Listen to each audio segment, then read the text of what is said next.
Hi there. I thought I'd give you an update on the spring purchase for the Econoline. So my idea to use those two plates to sandwich the frame where it was rusted and where the old perches had rusted out and were essentially gone. It worked really well. It super strong. It bolts together nicely.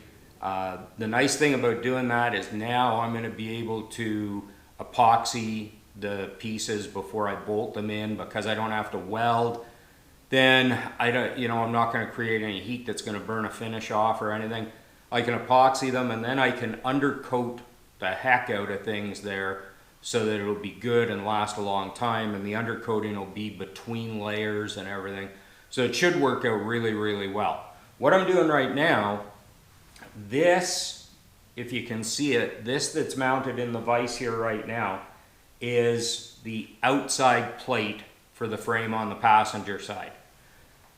This square tube is going to be the spring perch. So the saddle that's on the rear end, that's on the leaf spring, is going to go around this. This will be laid back this way. So this will be coming out towards me. This goes on the frame. So worked out well. I had to notch it for where the box is seamed in the truck. There's a flange there where they seam two pieces together. I didn't really want to cut that out because I thought it might be giving the floor of the box some strength. And there's really no strength at this point in this box section anyway. It's just filler material, really. I could have just cut it off shorter, but I want this to go all the way to the outside panel because I'm going to weld a plate on here that can either be bolted or weld to the plate on the outside of the truck. And I'll show you more about that. I got some ideas there of different things I can do, but we'll get into that later on. So for right now, what I've done, I took this, I've got everything squared up, everything seems to work just fine. This is at a 5-degree angle. The frame on the truck is, the frame rail actually has a 5-degree slope on either side going up to the floor of the box, which of course gives it extra strength. It's a good design. So I had to weld these pieces together with a 5-degree angle in there. Then I had to cut the box with a 5-degree angle so that it's level when it goes in there. My plan right now is I'm going to put a couple good tacks up at the top of the box. We'll get her tacked in real good. I'm going to bolt that back into place, make sure that everything fits good and everything. And then I'll check level before I do any finish welding on it. So with a couple of tacks on there, if I have to put a little pressure up to level it up, or whether I need to pull it down a little bit, I'll be able to do that, get it in a final position before I weld it up for good. The other thing I'm going to do is I'm going to do both sides like this, tack together, put the rear end back under, put those saddles up against the boxes, make sure that everything is the way it should be.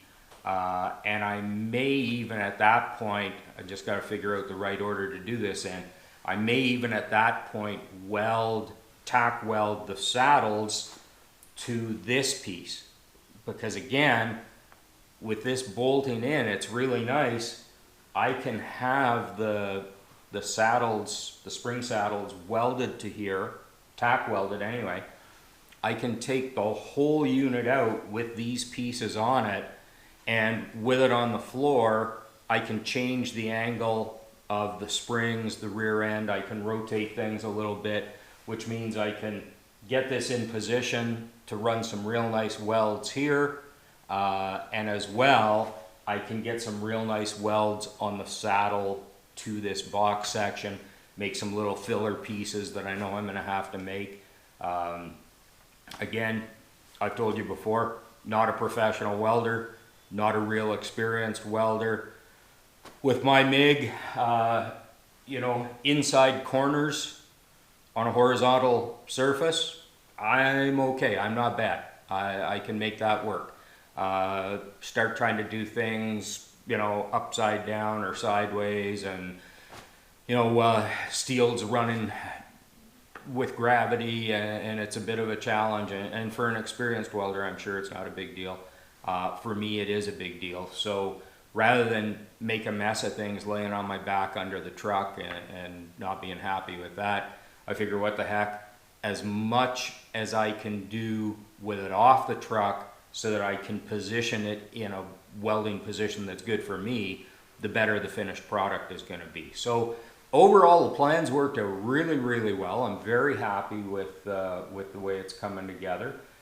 Critical things right now are going to be to make sure that I get the rear end in square. So these have to be side to side. They need to be the same. And again, with it tacked together, I'm going to be able to measure from the front wheels. I'm going to be able to cross measure. I'm going to be able to measure a bunch of different ways to make sure that the rear end is in there square. Not only is it square, I have to make sure that it's centered. And all of those things I can do without any finish welding done, so that if I have to break something loose, I can do that. So I'm going to suit up, put those couple tack welds on here, and then I'll probably get my good old assistant Karen. Oh, not to say that Karen's old, I didn't mean that. I'll get my assistant Karen to give me a hand, and we'll bolt this side back in, unbolt the other side. Just so you know, my theory on this, I'm only doing one side at a time, because what I don't want with that 160-pound weight that Ford or Mercury put in the back of the box of the truck from the factory, just to make braking more stable on these, and I can go into more detail on that later. It's really interesting stuff. Anyway, there's a big 160-pound plate steel piece in the back of the box underneath. It's actually mounted above the gas tank. Now, we've taken the gas tank out because I knew I was going to be doing a bunch of welding and grinding and all that kind of stuff. So it's up there. Anyway, what I'm getting at is, if I take both sides off with the corrosion and everything, I really don't know how good that frame is at this point. With the rear end out and everything, there's really no reinforcement. There's nothing holding it together. And I just don't want that 160 pounds of weight to droop it. I don't know how much it would droop, 1/8 of an inch, whatever. But I don't want the very back of the frame rails to be down a little bit, get everything in place, and then find out, oh crap, you know, it's not level, or it doesn't look right, or doesn't sit right, whatever. This way, if I make sure that at least one side is tight and strong and everything, then I can take the other side apart, and as long as I double check level and everything, we should be okay putting it back together. Like I say, my fear though is with that corrosion on the frame, if I don't have any reinforcement in there, then if the back sags, I've got a problem. So I'll leave the video running. I'm just going to suit up here, and I'll tack a couple welds, and then I'll carry on with this.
That looks pretty good.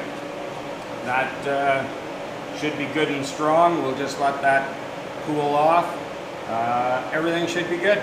We're going to get her back in the truck and get the other side off.